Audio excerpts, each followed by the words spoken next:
Welcome to Multicare Ear, Nose and Throat Clinic, and it's been a while we've made some video. Now I present you an interesting case of multisinusitis and inferior turbinoplasty in an adult female. She is a 22-year-old female who complained of mucoid nasal discharge, blocked nose, headache, post-nasal drip. On examination, she had purulent nasal discharge and engorged turbinates. This is a CT scan showing gross enlargement of the left inferior turbinate causing nasal obstruction. And there is another CT scan showing a concha bullosa further obstructing the left nasal cavity and the region of the osteomeatal complex. Here we can see obstruction of the osteomeatal complex with some small polypoidal lesion in the left maxillary sinus. Here we can see on this CT scan isodense lesion in the region of the anterior ethmoid. The same kind of lesion is depicted in the region of the posterior ethmoid.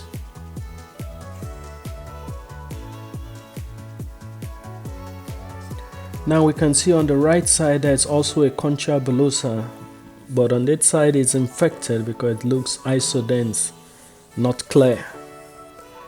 We can see some partial obstruction of the osteomeatal complex on the right CT scan. Now this is an intraoperative view after we've done a left conchoplasty. You can see the edematous mucosa due to the chronic obstruction of the osteomeatal complex. We're exploring the uncinate process, the area of the left infundibulum, and we started the operation by doing an inferior meatal antrostomy using the retrograde technique.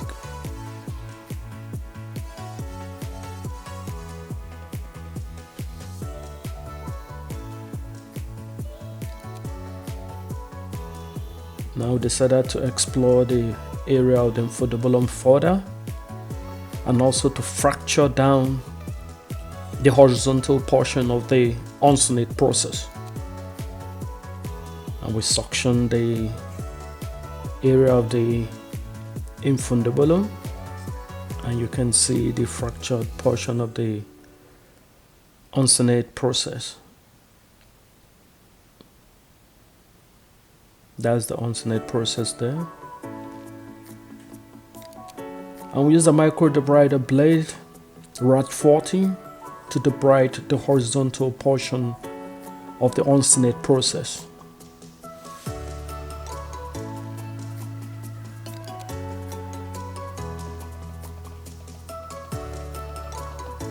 And that is the bony spicle of the horizontal portion of the uncinate process. I'll remove that bony spicle to give us a clear view into the infundibulum. Now we used a micro debrider blade to debride the region of the maxillary sinus os.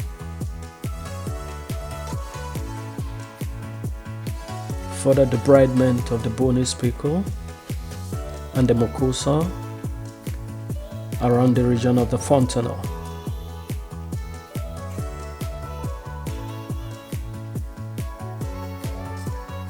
More debridement of the posterior fontanelle area in order to widen the maxillary sinus os.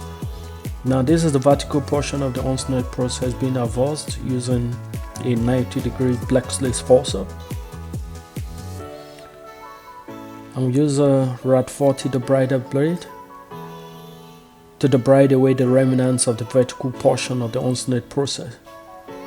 And as usual at this junction, you need to be very careful. You identify the laminopurpuraceae much lower down because that is the safest place, and you follow the laminopurpuraceae upwards, debriding the remnants of the vertical portion of the uncinate process.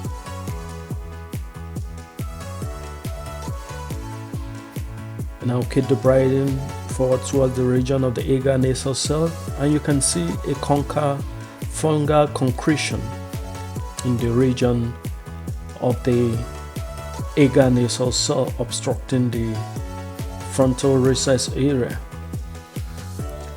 We debride away further the agar nasal cell and then identify the frontonasal beak. Now here we're using a spoon curette to fracture away the anterior face of the bulla ethmoidale from its attachment to the onset process and to the skull base. You can see the skull base high up there. You gradually and carefully fracture it away while observing the region of the anterior fovea.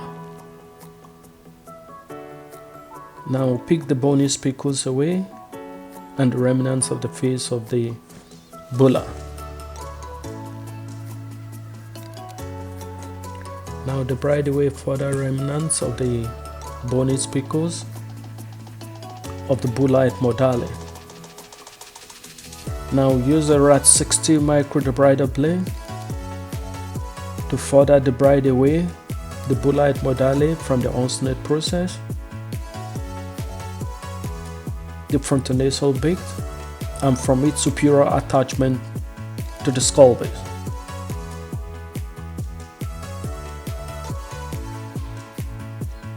Further debridement using a 70-degree scope to give you a very clear view. Now you can see a clear view into the region of the frontal recess, and you can see the skull base high up.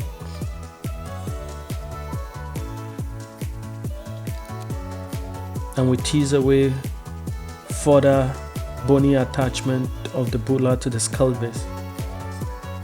And you can see the lateral lamella of the concha bullosa, which we have removed, and we'll further tease it away in order to give us access into the surgical cavity. The skull base, the laminopaparacea, the region of the anterior ethmoidal artery there.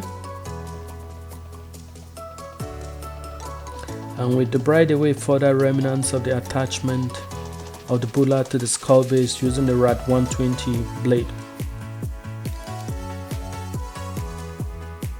And now you can see the anterior fovea clearly.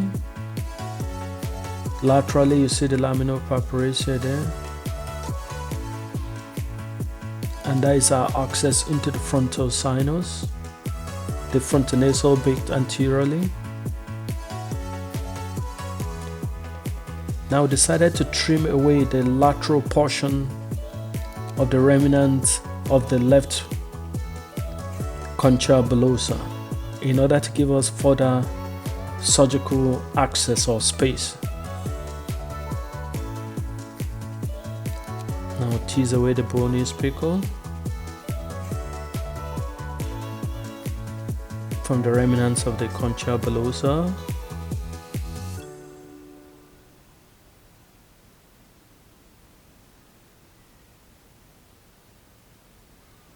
And straight away you can see that gives us a better view into the surgical cavity, the anterior fovea, laminopaparacea, frontal sinus opening, the medial turbinates on the medial portion.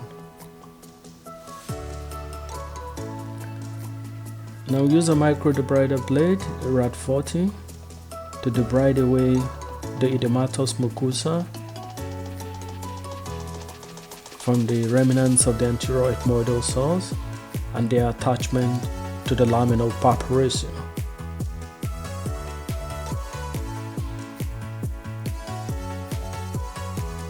For the debridement of the bony spicules and edematous mucosa.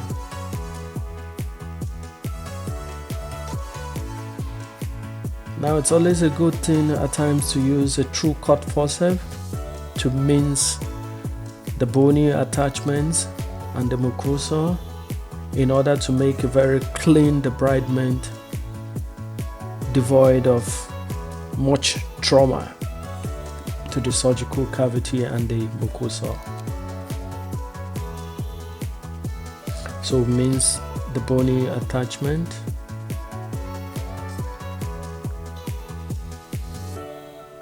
and then we go in order to clean the surgical cavity using a straight micro debrider blade to debride away the remnants of the anterior ethmoidal saw. And here we can see a true access into the posterior ethmoidal saw. We can see our way through the ground lamella into the posterior ethmoidal saw. Now we use a 90 degrees plexless forceps to remove the remnants of the anterior ethmoidal attachment to the laminal papyracea.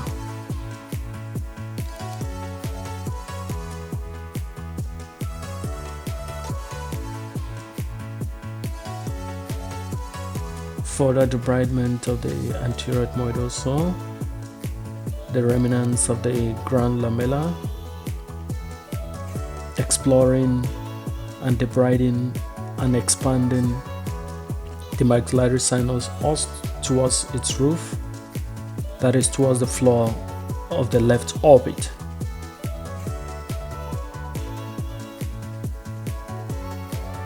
Further debridement of diseased mucosa, and we can see the wide view into the left maxillary sinus os. That's the last posterior ethmoidal saw there. We debride more diseased mucosa and try not to strip mucosa away from the normal posterior ethmoidal saw.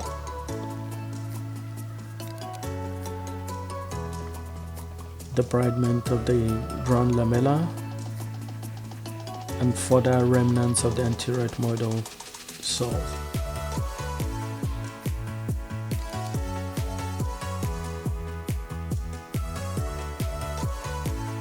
Attachment of the ground lamella, further debridement, debridement of some bony spicules, and that's a clear view into the posterior ethmoidal cell, the last posterior ethmoidal cell on the left side.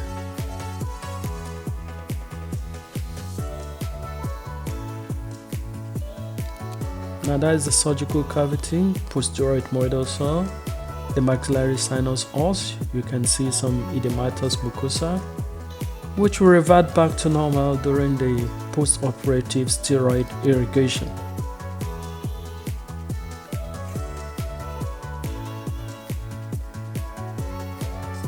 Now we proceed to the next stage of the operation to do a posterior inferior left turbinoplasty.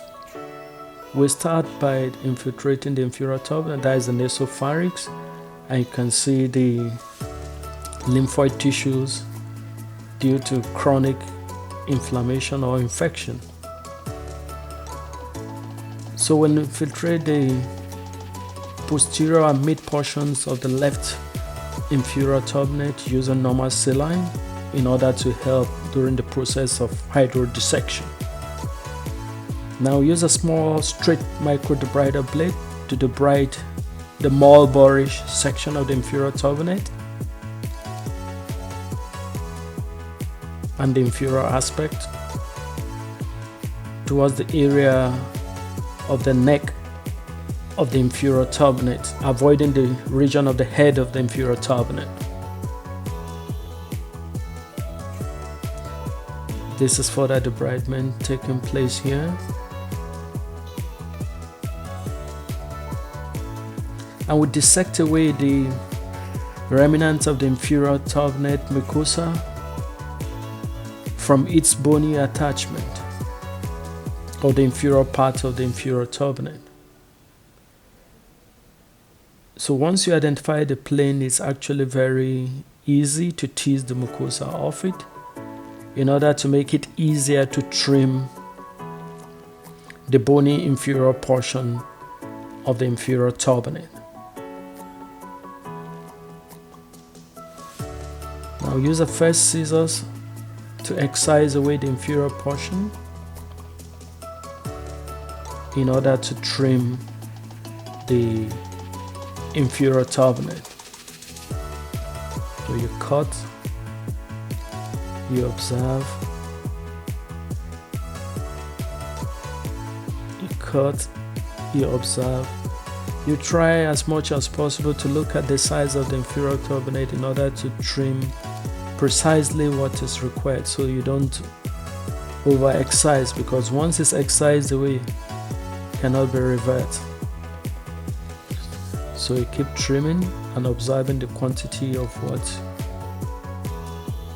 And if you ain't satisfied, you can always come back and trim more, and later you can flap the mucosa over it.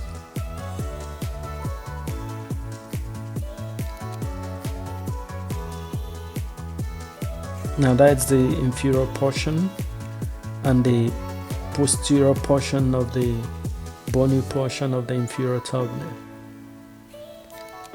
Now it's always good to be careful at this stage because of bleeding. Now that is the posterior inferior portion of the inferior turbinate. You can see the mucosa covering the lateral portion and the bony section on the medial side of the inferior turbinate.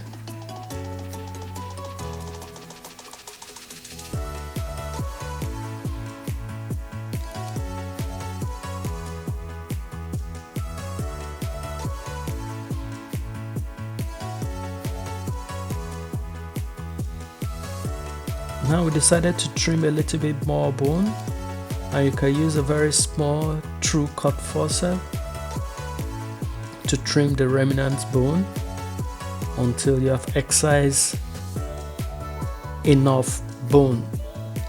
And once you are satisfied, you can flip the mucosa over it in order to aid healing.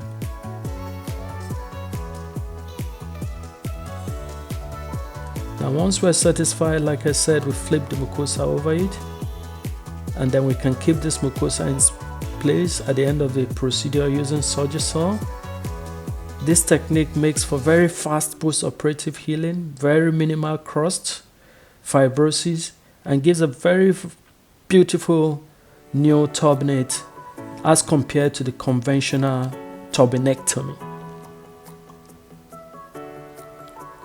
Now you can see the operated field, the surgical field, the ethmoidal cavity, the maxillary sinus os, the nasopharynx, and you can see the new nasal cavity quite adequate.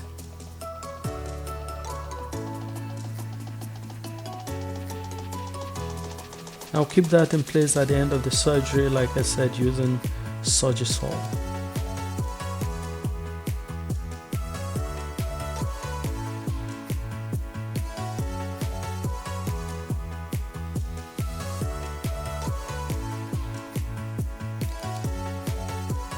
Now flip to the other side, and like I said earlier, from the CT scan, you can remember there is also a concha bullosa on the right side that is infected.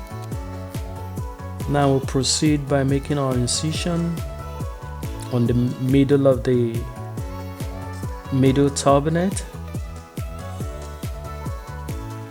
and then be very careful during this maneuvering in order not to rock the middle turbinate hardly, because that can fracture it at the region of the cribriform and can lead to CSF leak post-operatively.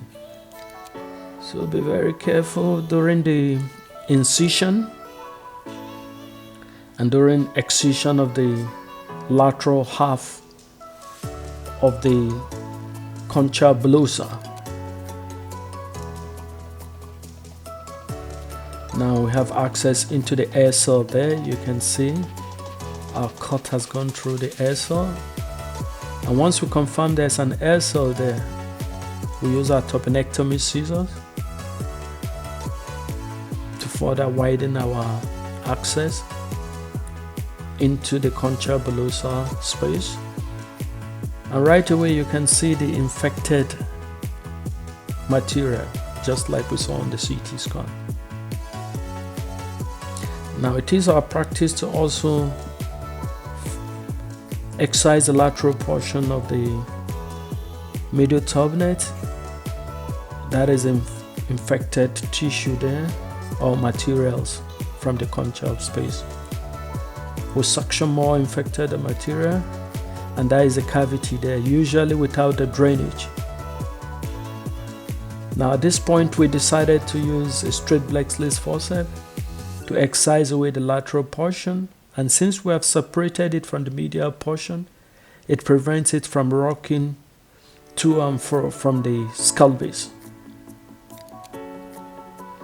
We gently excise the lateral portion.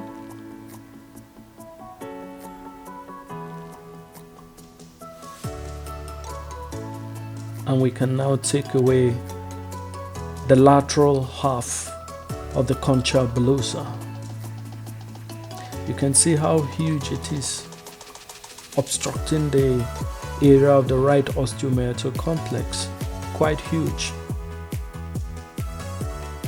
Now use a straight microdebrider blade to fashion out the new middle turbinate, gently preventing it from rocking as the microdebrider blade oscillates.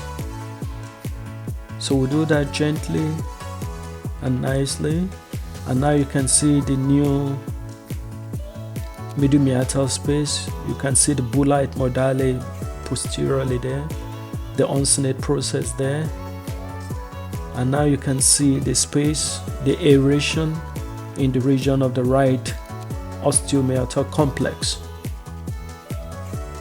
Now with post-operative steroid irrigation, this area tends to heal quite beautifully. And like you see at the end of the procedure, we'll try to stabilize this turbinate by medializing it on the septum so that it does not lateralize and close up the post-operative cavity, creating a synechia and then leading to complications.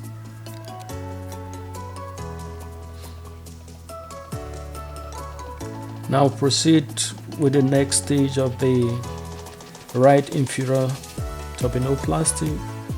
We'll first of all inject with saline in order to help us with the hydrodissection.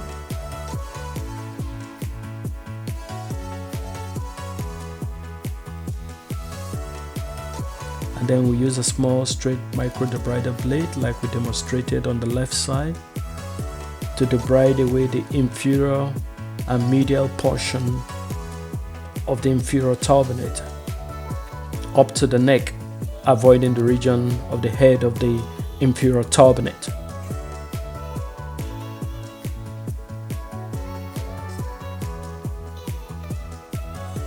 So cautiously debride more mucosa at the inferior and medial portion up to the region of the mulberry.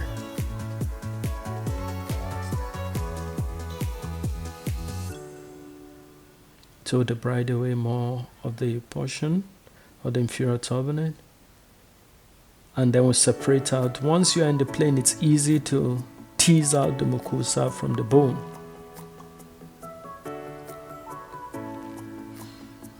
Separate more of the bone from the mucosa, remnant mucosal flap of the inferior turbinate.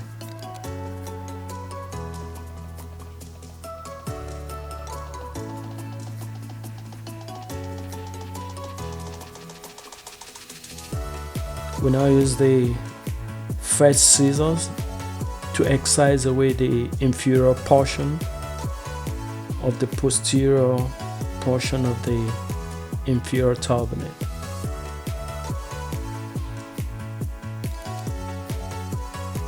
As highlighted earlier, you keep accessing what you're excising. You cut, you access the remnant. You cut, you access the remnant so that you don't over excise.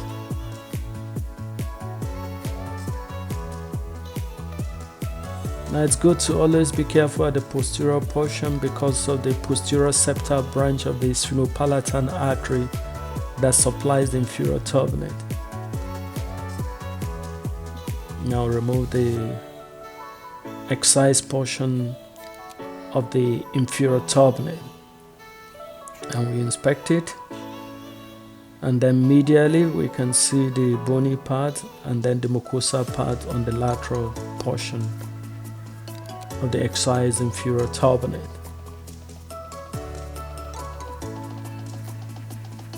And just like we did on the right side, we flap over the mucosa, over the remnants bone of the inferior meatus at the posterior inferior portion, and we'll keep that in place using Surgical. We put some light packing, and then we'll put our silastic nasal stent to keep it in place.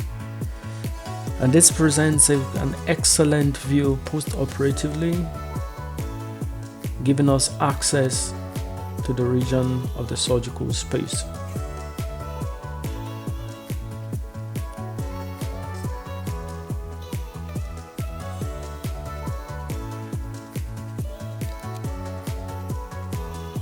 Like I stated earlier, after bilateral conchoplasty like this,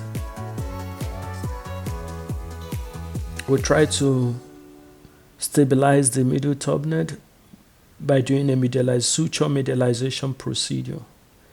You can see the middle turbinate stabilize, and then we use Surgical to pack the inferior meatus lightly before putting the nasal stent, and then secure them in place using light nasal packing.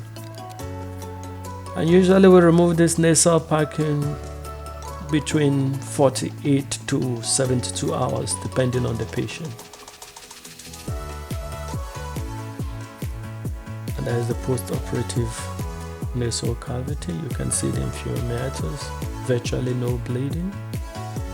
And then we're putting our silastic stent in this space between the septum and the inferior turbinate on both sides. Thank you for your time.